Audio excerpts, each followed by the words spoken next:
All right, now give me one moment, Dispensazu, while I just make sure that the live stream is working.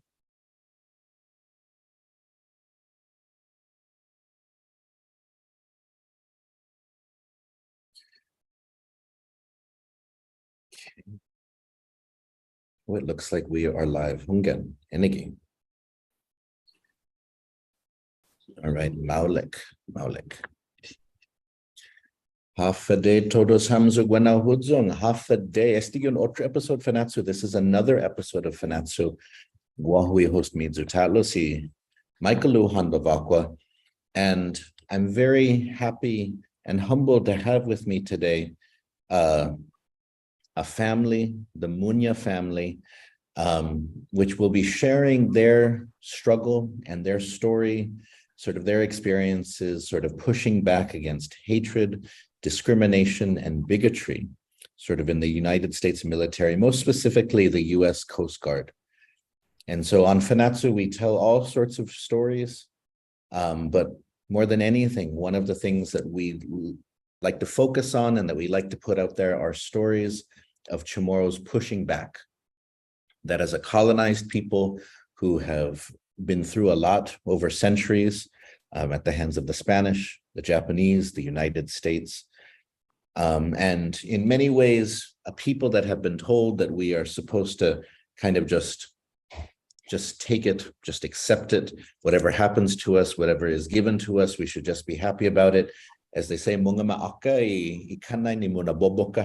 bite the hand that feeds you.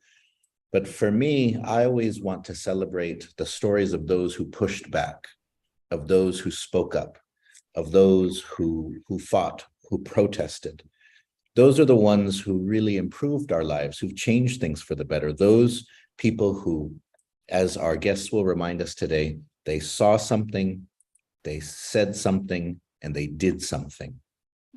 And so, Sidzus Mase, to the two of you, please go ahead and introduce yourself for those tuning in, and then we'll get into your story. I'm Mike Muña from originally from Agate, and born and raised in.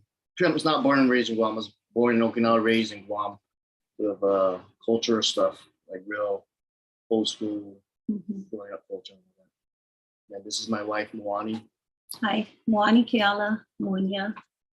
I'm from Hawaii, and we actually met in Hilo when Mike was stationed here in Hilo on the Kiska, which is a Coast Guard boat,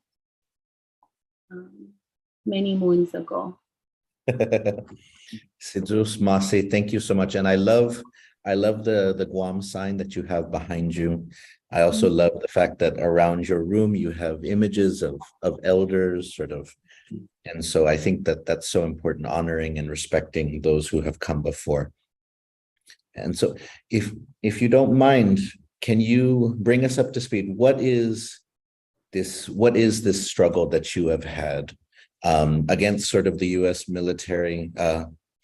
Please just break it down for us. Okay. Okay. So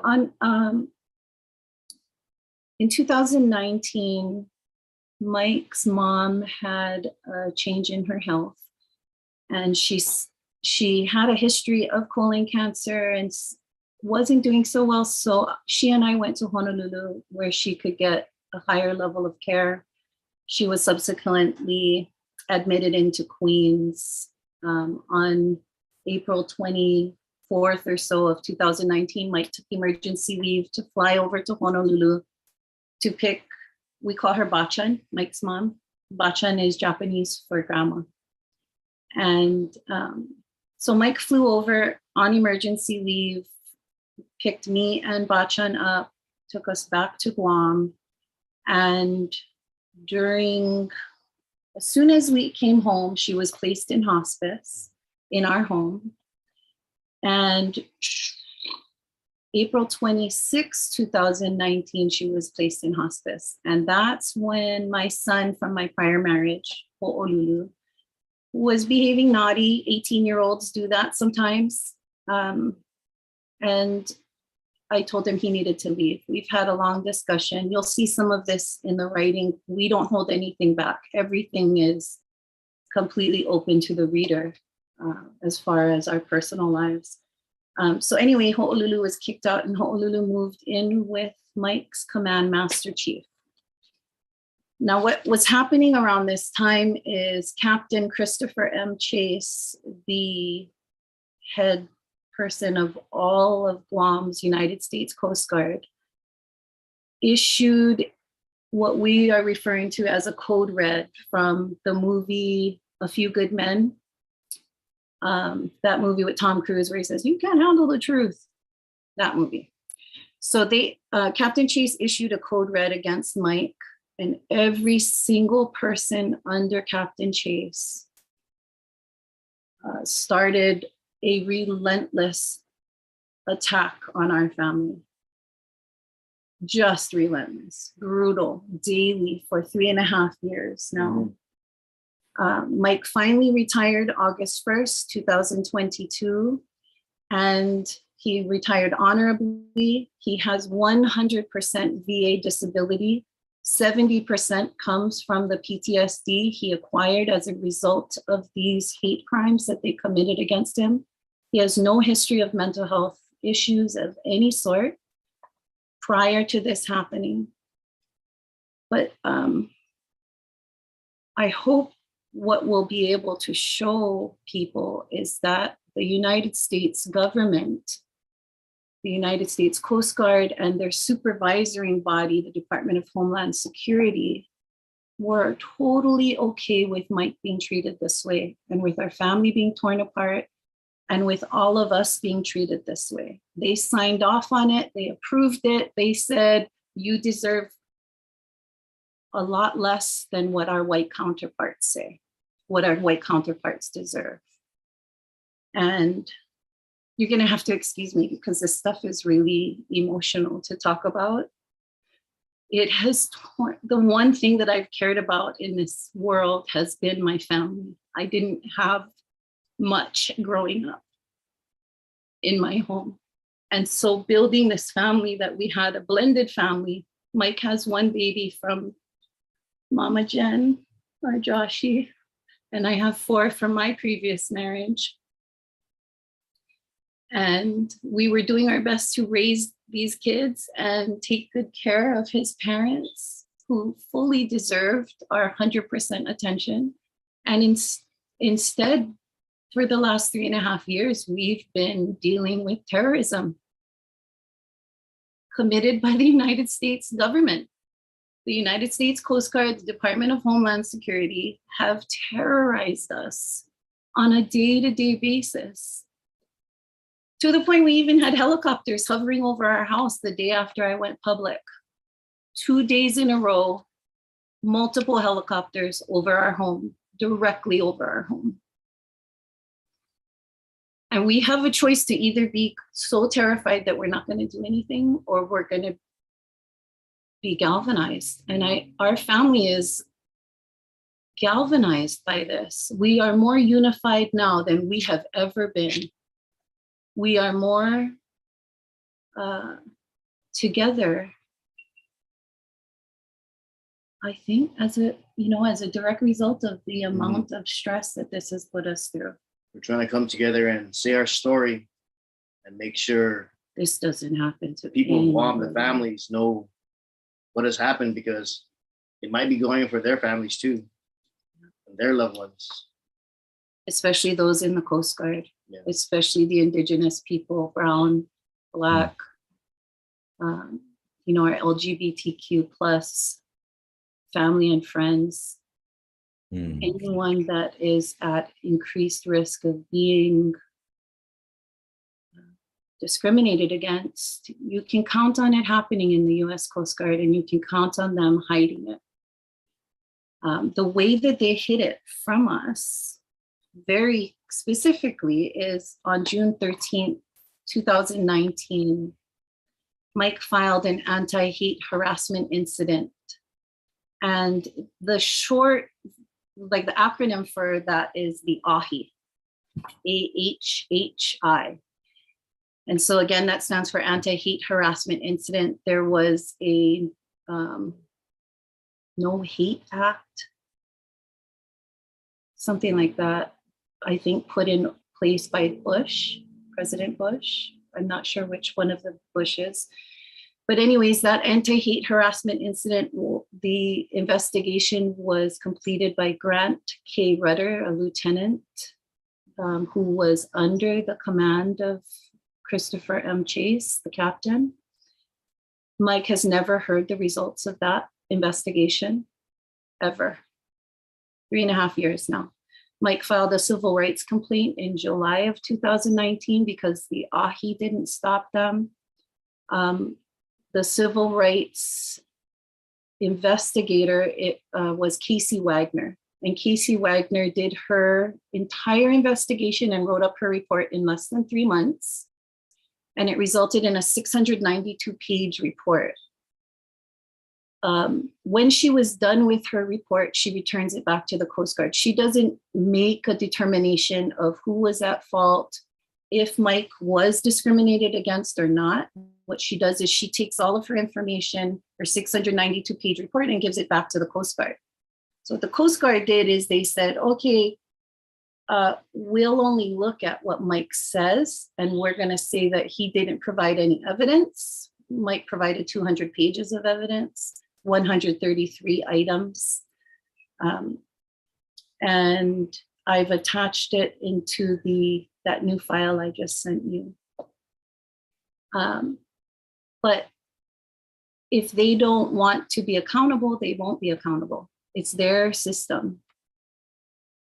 And the hardest thing we're having is because they've done so much to us, we don't know how exactly to talk about this.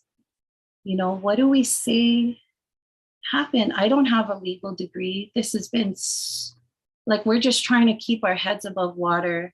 So figuring out what this is called is not easy.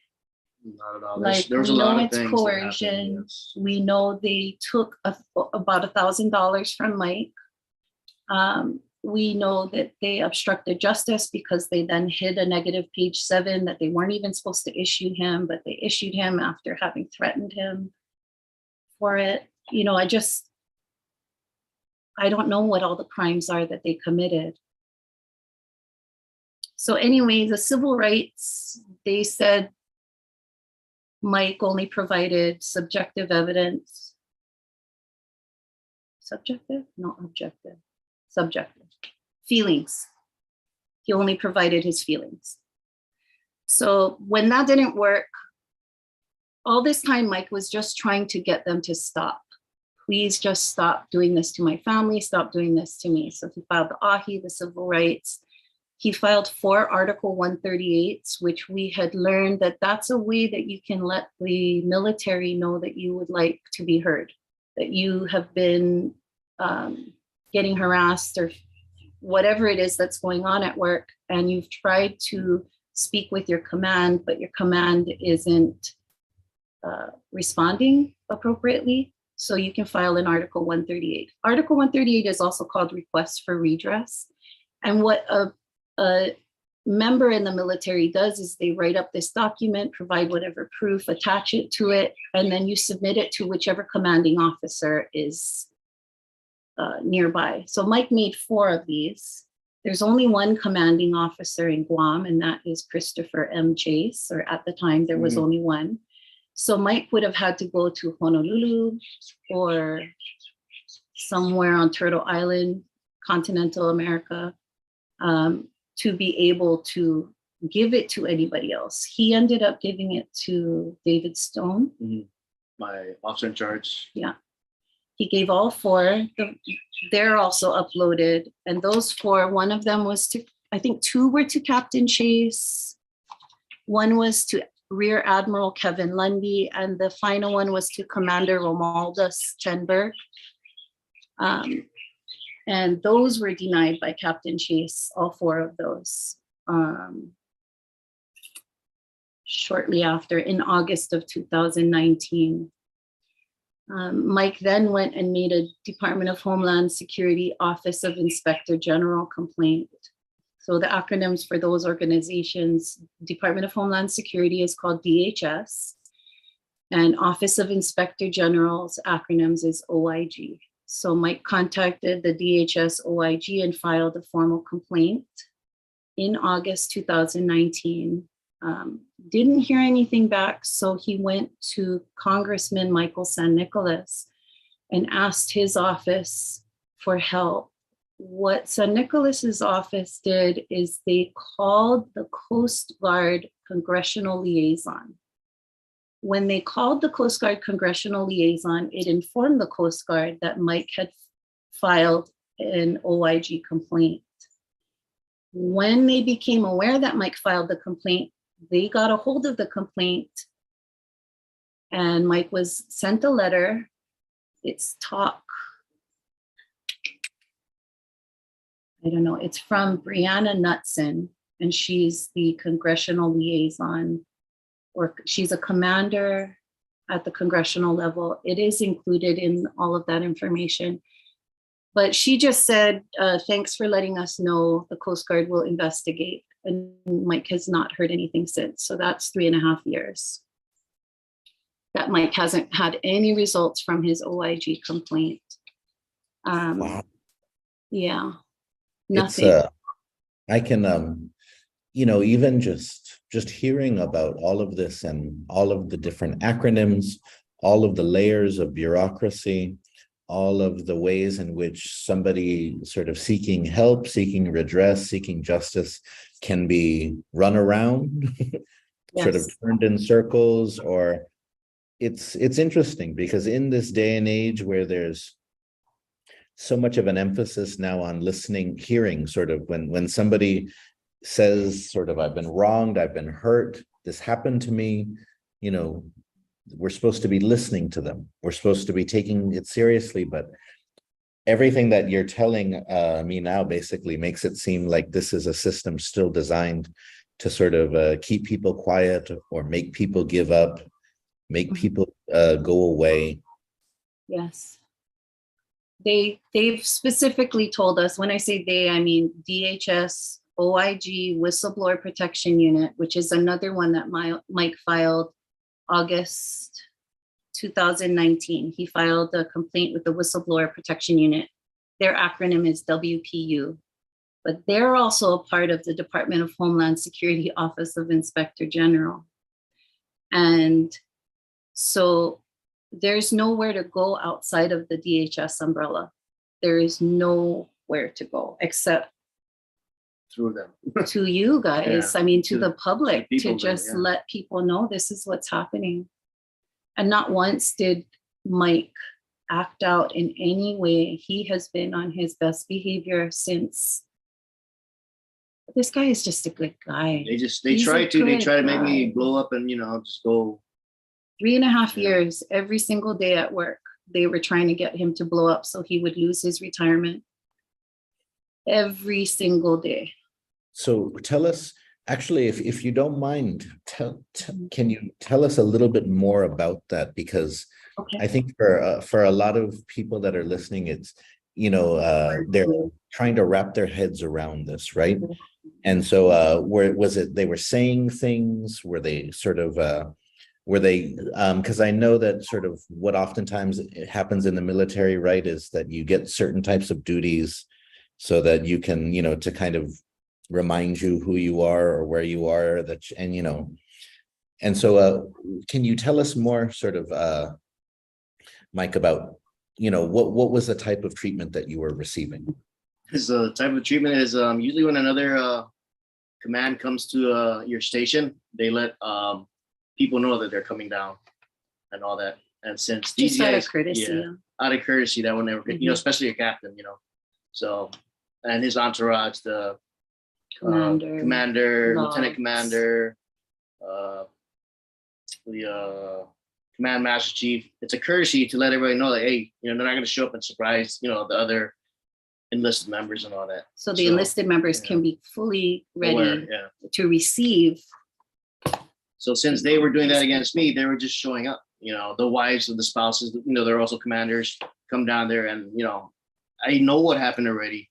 I seen their affidavits, so I know how much of the people were involved in this, which I didn't know anything about it. Mhm. So it's like, why are they coming here showing up? And I told my bosses, my direct command, that I don't feel good around these days. And they kept coming around and all that. What they first started doing is the commander, Mhm. Joshua Empin, called Mike's command directly. So they called Richard M. Marston, Mhm. who was the officer in charge of Mike. So he is 3 levels above Mike. Yep. The commander, Joshua Empin, calls Marston and says, hey, Ho'olulu is now living with Command Master Chief Pullen on Naval Base Guam, Apperview Housing. I'm just letting you know, heads up.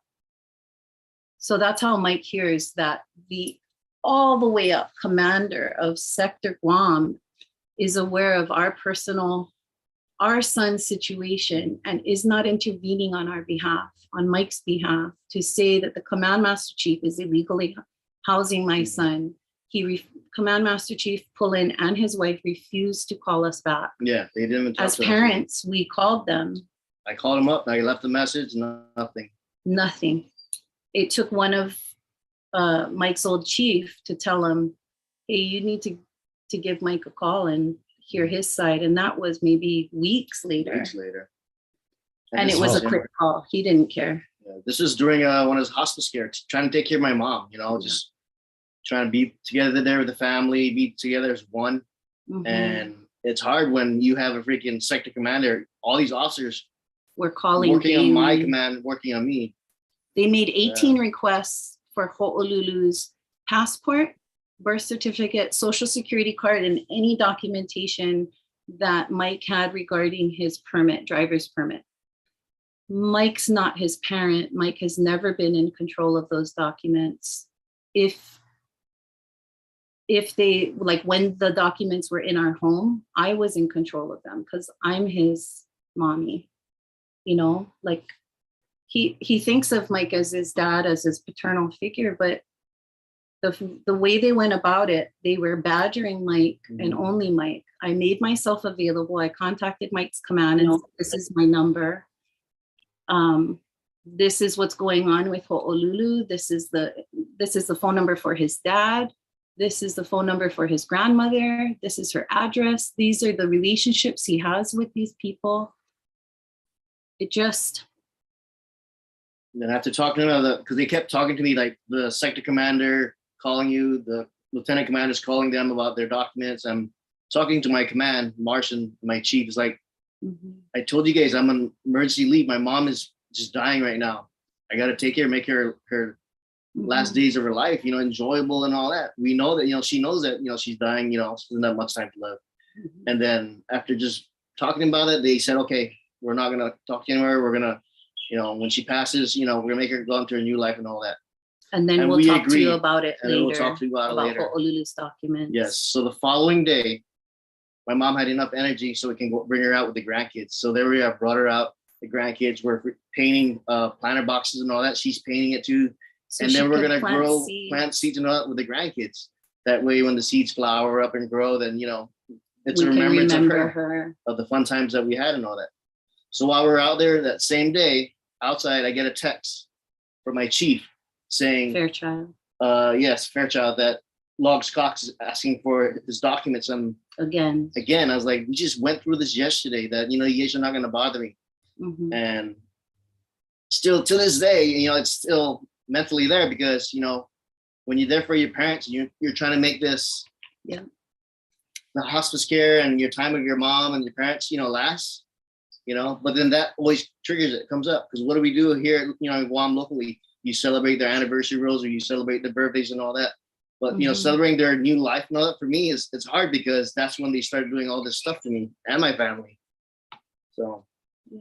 We weren't able to have contact with my son. We couldn't contact him for 3.5 years until Mike retired.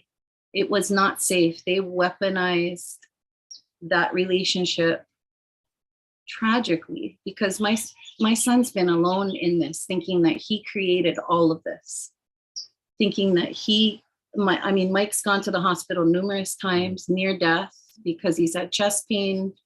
His sodium levels were extremely low, potassium levels extremely low, all as a result of this thing that they're doing to us. And I had CGIS. CGIS is like the NCIS of the Coast Guard. They came down to my station without even informing my command that they're going to talk to me. So they came down and they talked to me. And the stuff they took away from me was they asked me to voluntarily surrender my weapons to them. Yeah. And I was like, that doesn't make sense. You know, I'm allowed to have my weapons, you know. But what no, happened yeah. right before that is Captain Chase contacted his mental health provider. Mhm. So Captain Chase started working with, I'll say, Lieutenant Margaret Pelton, who is a nurse practitioner. She's a psychiatric nurse practitioner at Naval Base Guam Hospital. And it was a Friday. they worked together. They worked together. And they got Mike. Mike was so ill that she didn't tell Mike, she didn't tell me, she didn't tell any of the family that were participating in his care.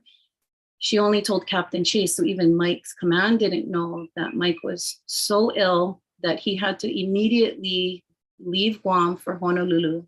So Mike had orders written, and it just so happened to be Christmas time, was right around Thanksgiving of 2020. No, it was 2019 still. Mm-hmm. Just the same year.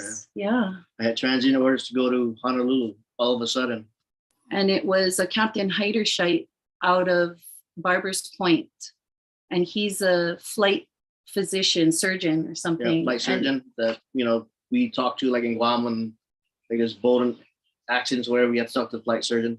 But Mike has never spoken with Captain Heiderscheit. And Captain Heiderscheit later sent Mike an email saying, I don't know you. I've never treated you. I've never been involved in your care, basically. And so why was he ordered to be stationed in Honolulu? It's just anything they could have done, they did. And the doctor, the HSC health specialist, chief, he didn't even know anything about what's going on for the sector. His name is Laura. Yeah. Abel Laura. And so yeah. Where do you think sort of this animosity came from? Where do you think it originated at? And so, well, they referred to Mike. They called Mike Chamoron. They didn't call him Chamorro. They didn't. Some people roll into Chamorroan, but it wasn't that. It was Chamoron. As in moron, as in you are far less than us white people. This was even Scott Williams, the investigator at the United States Coast Guard D14 Civil Rights Office, called Mike's ethnicity Chamoron. He asked me, what is my protected status in planing?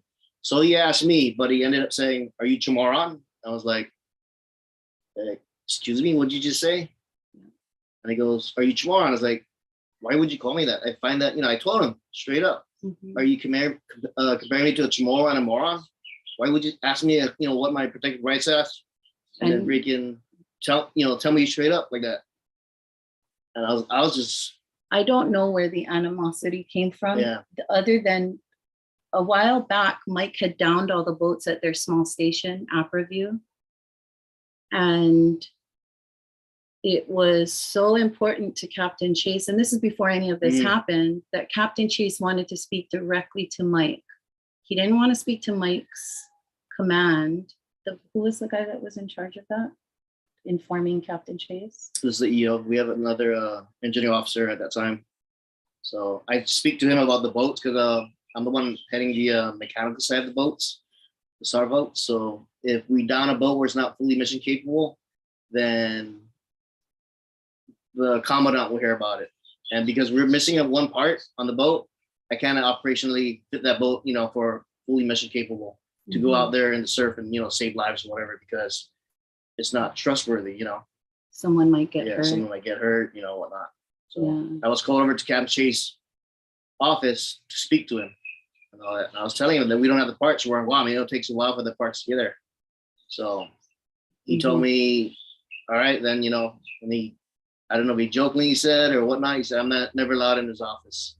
So I didn't understand why I need to be there for that meeting when the EO, the warrant officer, was there supposed to be, you know, telling him what's going on. Yeah, because he's the one who's supposed to support me and help me. So he, just to clarify, Captain Chase told Mike at that during that interaction, you're never allowed back in my office. So I don't know if Captain Chase is so fragile that upset him to the point where he would issue a code red on Mike and our family for that, or if it was because he is indigenous to the land of Guam. He is the nature that's found on that island. You know, I don't know. We don't know. All we know is they gave him a copy, cut and pasted version of the policy in the conduct and discipline manual. And they told him he's ordered not to contact Coast Guard Legal. He was not allowed to contact his personnel officer that has all of his HR documents, that is in charge of his PDR, his personnel file. They being Sector Guam were trying to access Mike's PDR file, which is protected by the same sort of laws as HIPAA. So medical records are protected by HIPAA, the Health Insurance Portability and Accountability Act. PDRs are also protected by something similar. I don't know what the name of it is, but there are severe consequences for taking things from a person's PDR. And they wrote to Lieutenant Gavalik, who is a lieutenant in the Coast Guard who deals with legal stuff. She's a JAG. And she told them, no, you can't just take it out of his PDR. You have to submit an FOIA. And it's probably better if you just have Ho'olulu get his own personal documents on his own. Here's the address for Social Security. Here's yada yada what you need to do. And you may want to tell Mike to send Ho'olulu back to Hawaii or do an early return of dependence because of the behavioral issues. Sector Guam didn't tell us any of these things, that we could send Ho'olulu back. You know, maybe he could have stayed with his dad or his grandma or something, but they didn't tell us anything. They were after one thing, and we're not sure what they were doing to Ho'olulu. We're not sure if the purpose of getting his documents was to traffic him. We're not sure if it was because they wanted to have him enlist. But he was able to enlist. He had already submitted everything prior to May 31st. There's an ina in the book and also in that file that I sent you that has him talking with Christina Kamalo. And she is at that time, she was the person that she's an MK1, but she was also the recruiter, right? Yeah. I guess if there's a specific file here that you want me to share while you're talking, just let you know. Let me know. The Article 138s are in the table of contents.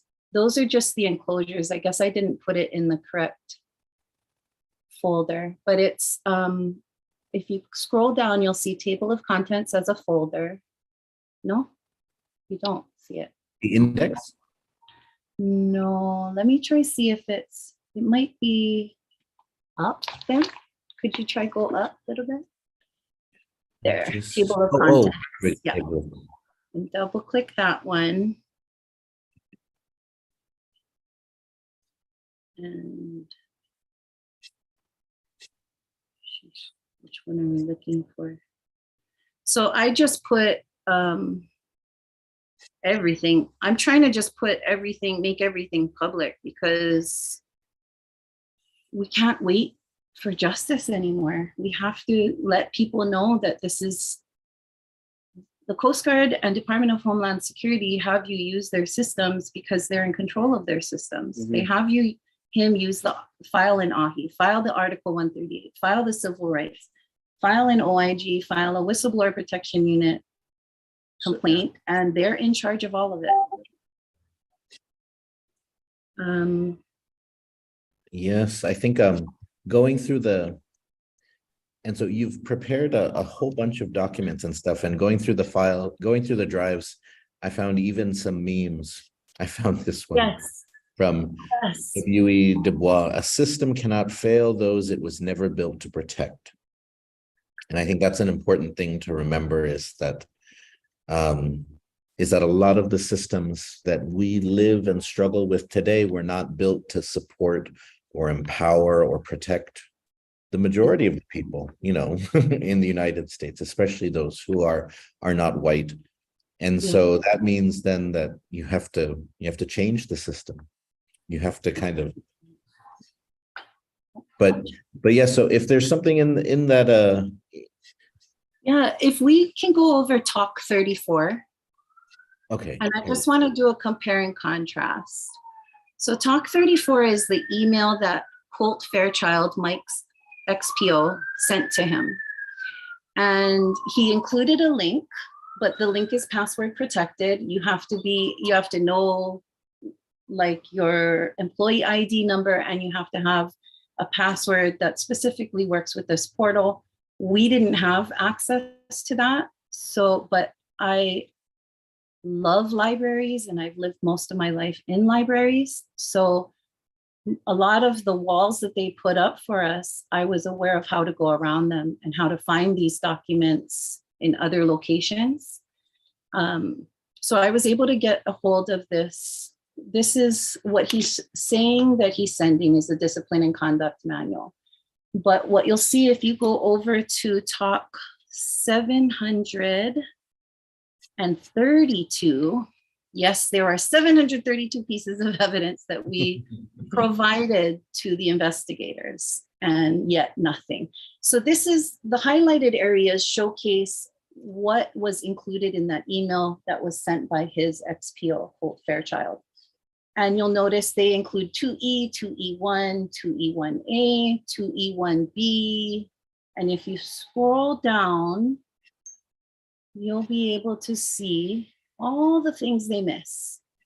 So keep going. And they also miss a part called applicability. So right before this part, go up a little bit. There's, maybe down a little bit. Maybe down this one. It's right above that 2E3. Up a little more. But 3, I think it's just above. 2E3. Okay. Support scale. 3, right there. Oh, here. Applicability. So this only applies Article 1, whatever this is. What is this? Conduct and Discipline Manual. This only applies when one of two things happen. When a member is separated from his or her spouse, we were not separated, yet remain legally married and is not subject to a court order. We didn't have a court order, either negating it. So number 1 doesn't apply to us. We're not separated. We're not living in separate homes. We live together. Number 2 is in the rare case when a member is legally divorced, we were not, but the final decree of divorce makes no mention whatsoever of existent children of the marriage. We don't have any children of the marriage. We both came with children that we had from prior marriages. And so this is made so that anybody can read it. So when it says 2E3A applicability, it doesn't apply to us. That's all.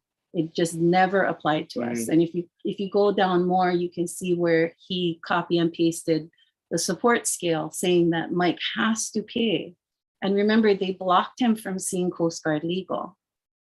They said you cannot contact Coast Guard Legal at all. Then they went on to say this is a Coast Guard issue. Only Coast Guard would know about it. Navy wouldn't know about it. Navy Legal Services wouldn't know about it.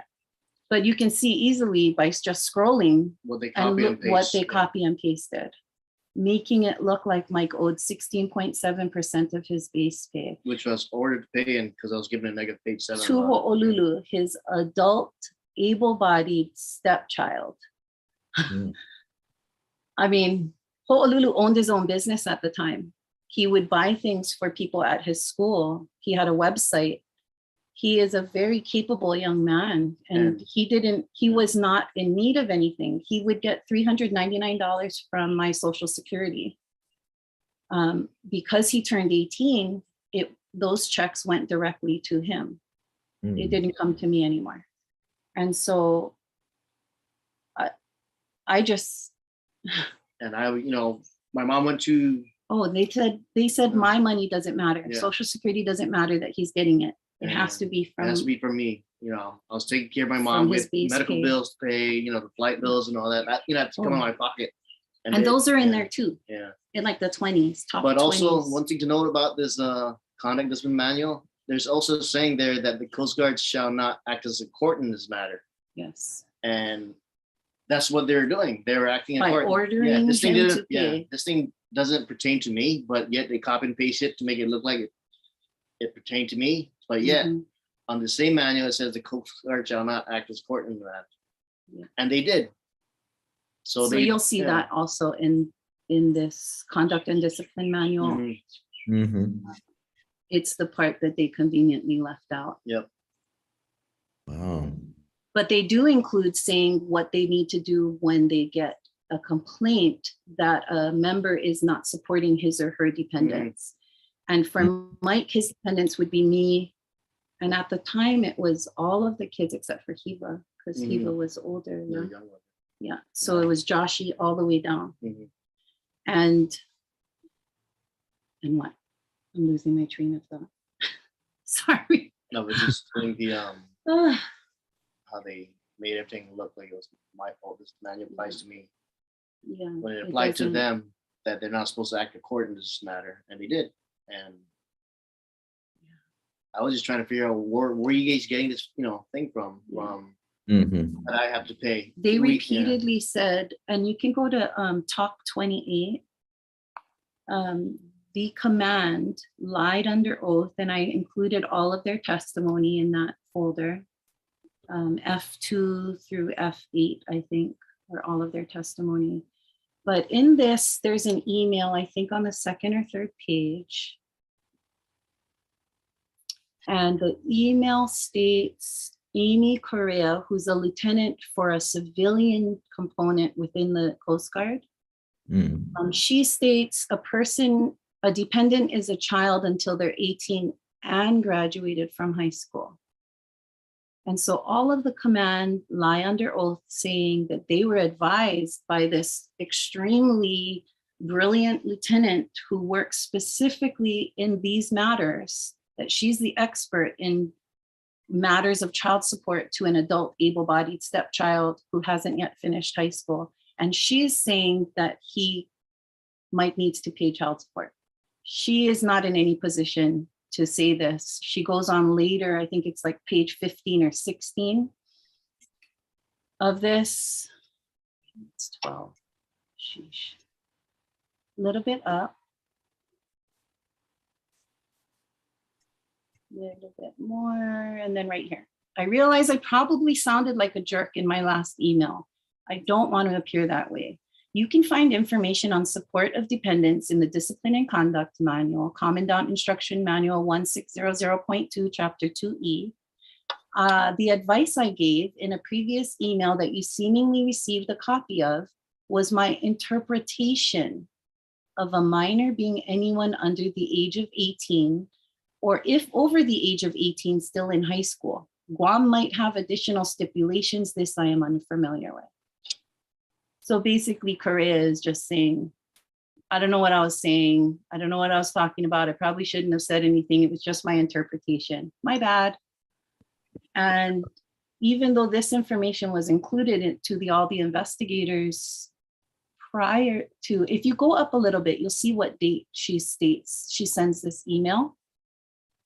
And that's important. It's on June 11th, 2019. And their testimony is November 2019 through December 2019.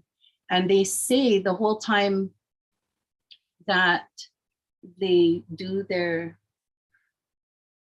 affidavits, that's the word, they say that Lieutenant Correa was the expert. And that's where they learned from. But obviously, this is not an expert just based off of what she's stating in this email on June 11th. But she changed it. She changed her answer in her testimony also, Affidavit, yes. saying that she would do it again. Mhm. She would give the same advice. This But is they also threatened to raid our house. Mhm. And then they took Mike's guns away.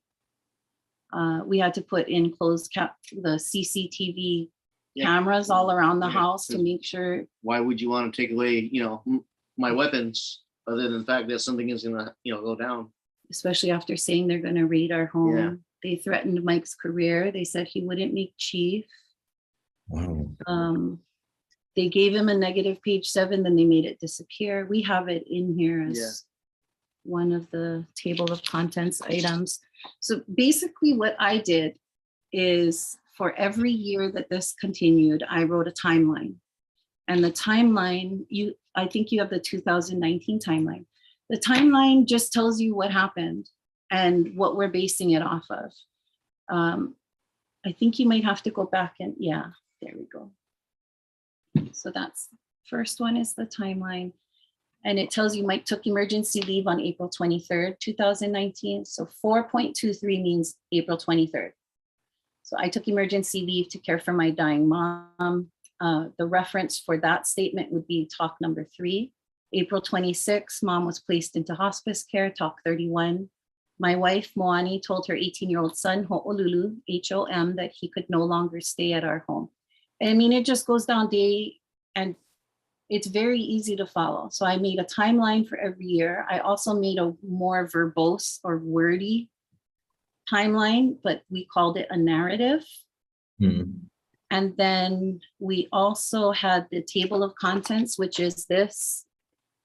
You have it on there too. It is the list of all of the evidence that we put together. And again, there are 732 pieces of evidence that were provided. And it's not like we just gave them a bunch of stuff. We gave it to them in text order, messages, emails, and it's there. audio recordings. And I can only imagine other people that, didn't take as quite as good notes, but it's still there and nothing. Yeah, but at least we know how they are making it so that the Coast Guard wins every time, making it so that Captain Chase and his others are winning. They're still in the Coast Guard, getting more years, getting more bigger retirement, and who's going to pay for it? The taxpayers, which is us. The thing I wanted doing wrong. to just say about how low they were willing to go is grown men were sitting outside my daughter's soccer practices for the purpose of intimidating our daughter, Manai. At the time, she just turned 9 that April. And she had to get pulled out of school. She was going to McCool. She was also going to SAC, their after school program. And Jonathan Cox's children, Elizabeth and Catherine Cox, were going to school telling Manai, my parents are taking care of your brother. My parents are taking better care of him than your parents could. And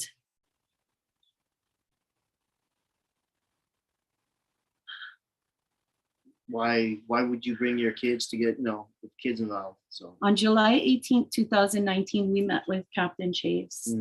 And we sat down as a part of trying to work out the civil rights complaint. And I asked him where Ho'olulu was. He would not tell me. He would not tell me. And he wouldn't stop calling my son Ho. He didn't try to learn his name. He just called him Ho. And why is the captain of the United States Coast Guard here on Guam filtering our son down to Ho? Unless his intentions were unless he was being sexually abusive. I don't know. I don't know what the heck they were doing. Why is the captain and commander and Logs Cox and Pullen's wife and all their wives and people that are still there on Guam. Why are they participating in this? You know, I don't get it. And how dare they do that to my boy, to my husband, to our family, to my mother-in-law and my father-in-law.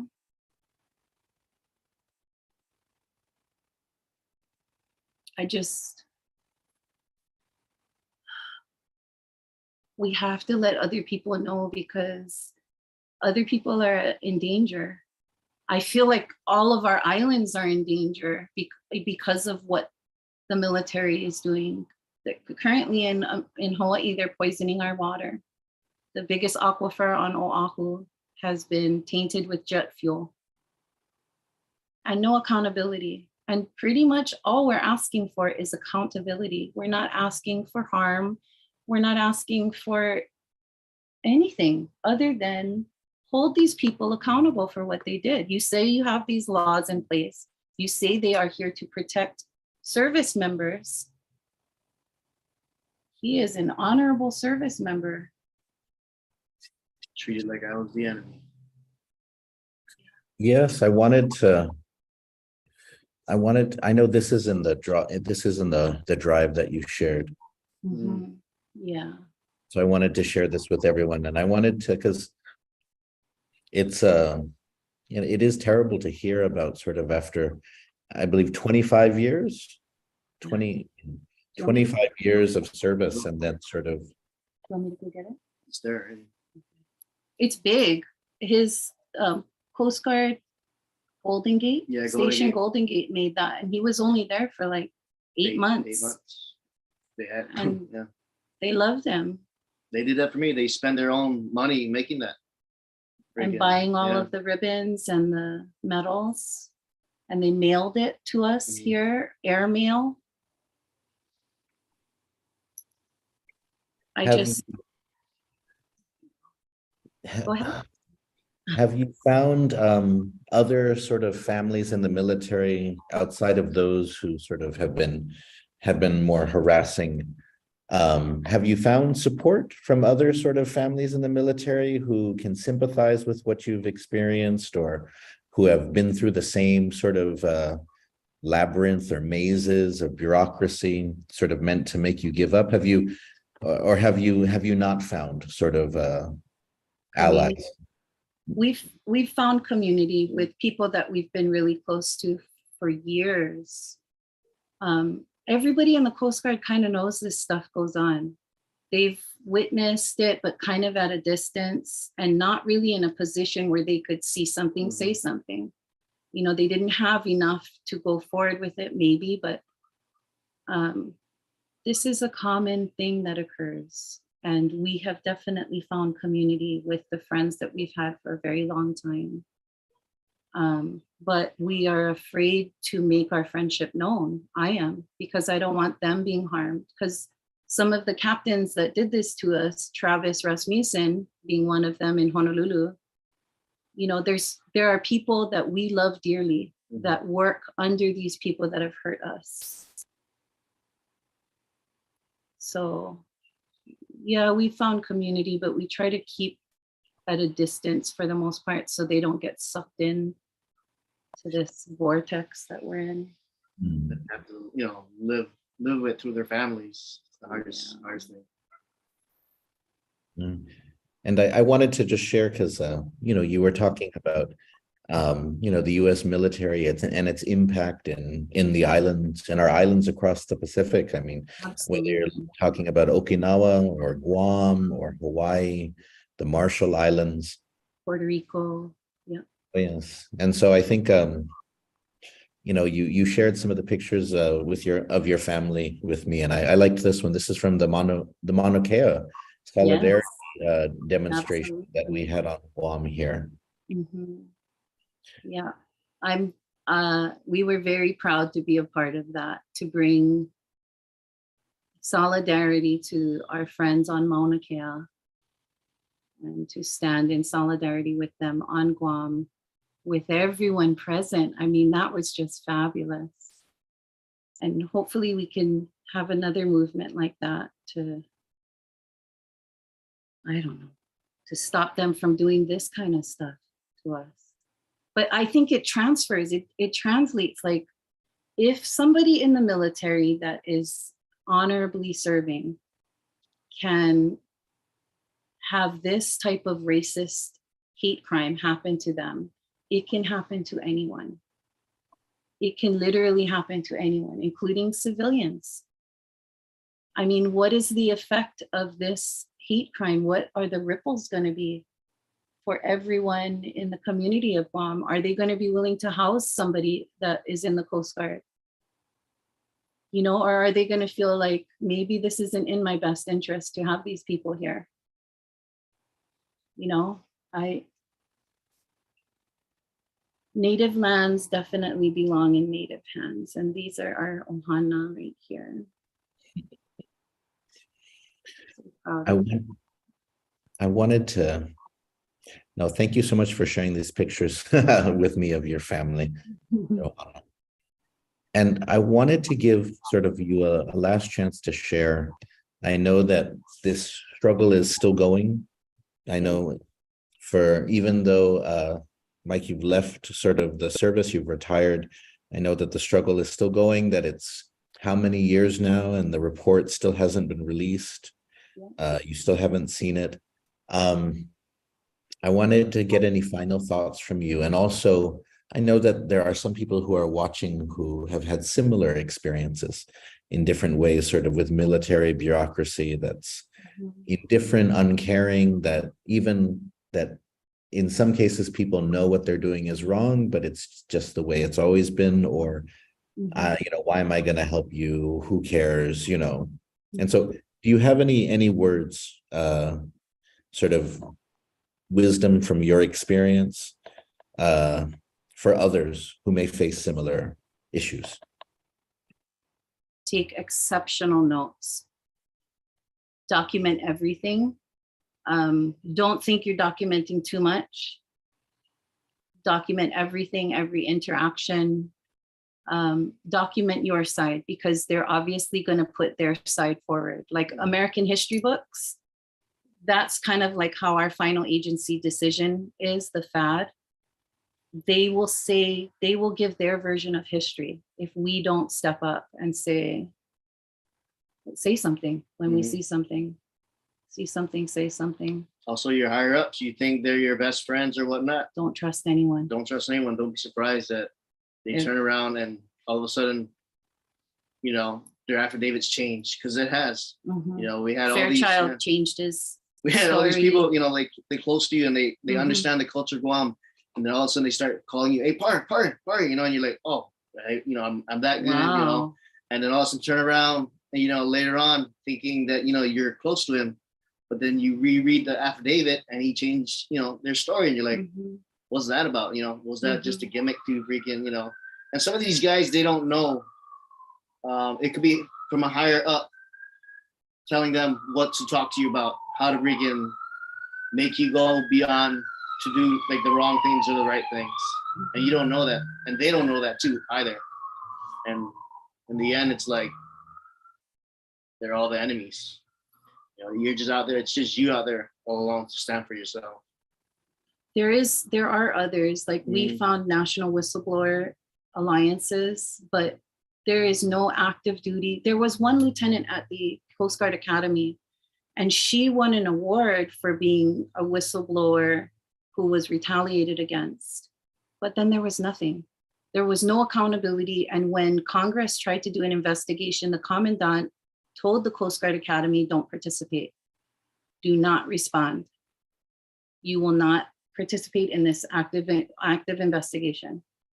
And yet the civil rights of the Coast Guard give themselves a A+ score for how they handle cases. So I would just advise anyone to take really good notes, get a recorder, and learn what your laws are with regards to recording conversations. If you have a 1-person law or a 2-person law, Hawaii is a 1-person fake state. And Guam is a 1% as well. California is a 2%. So you have to let people know that you're recording them. That's why it's amazing for me to hear them change their affidavits, and knowing sometimes that recorder can just, mean you in the world. Yeah.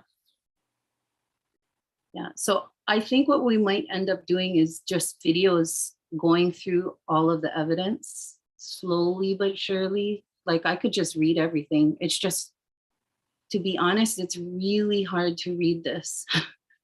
It's so painful. And to hear my voice reading it, I have a really hard time doing it alone.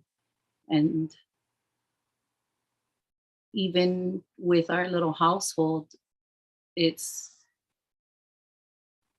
still feels very alone, me reading it out loud. So maybe we'll get more community after this podcast, and other people would be willing to read it into a YouTube. That would be helpful. Yeah, 'cause a lot of things that happened to me too, like during the COVID. We established a new unit in Guam, and I was in the HUMS program, Humanitarian Assignment Program, but I was tasked to go out every day, or when the people came in, go out, pick them up at the airport, drop them off to the hotel. I pre-planned shopping for them because they were quarantined. I spend my money, to buy them food and support they need, and they'll pay me back if or whatnot. And I still had to come home and take care of my dad. And what is that? That's that time. Other 6 people a.m. to 2 a.m. He was higher only chances home and all like, that. So why would they give me that kind of tasking? That's unreal. yeah. So, but when I left that unit, Horrible marks. Horrible The marks. Worst marks he's ever worst got. marks I ever had. You'd be surprised if you look at that I that uploaded flag it. box and all that. Compare all my awards and that, and then for the marks they gave me, unreal. Not recommended for advancement and all that. So it's like. And his chief that wrote him up is still there, Luke Reyes. Not wrote him up, but gave him those bad marks. Mhm. He's still there at the Coast Guard MAT team, Guam, just carrying on like It's the they same, yeah. didn't harm anybody. You tell your supervisors what's going on, but then all of a sudden it's like, there something happens, It's like you can't really trust them because you trust them and you don't trust them. It's hard, Yeah. Thank you so much for sharing, and for I know that it was difficult recounting some of this stuff, but I appreciated you sharing it with me, and then your willingness to share it with others too. Because I think one thing that you've reminded us is that these sorts of abuses exist because people don't say anything, because people don't, shine light on these things. People just kind of act like it's simply the way things are, nothing you can do about it. And so it takes people who do stand up, push back, even if it comes at the risk of their own career, their own sanity, their own health. And so I definitely appreciate you coming out. Sidus Masino Hamzanados, thank you so much. And I would love to bring you back again, sort of, especially if there's some resolution to this sort of, and to talk about, that issue of solidarity across Pacific peoples, Native Hawaiians, Chamorros, and so on. But Sidus Masino Hamzanados, thank you so much again. Thank you. Thank you, Guam. Fanachu, na episode Paulo Fanachu, adios, ki manadli hitalo.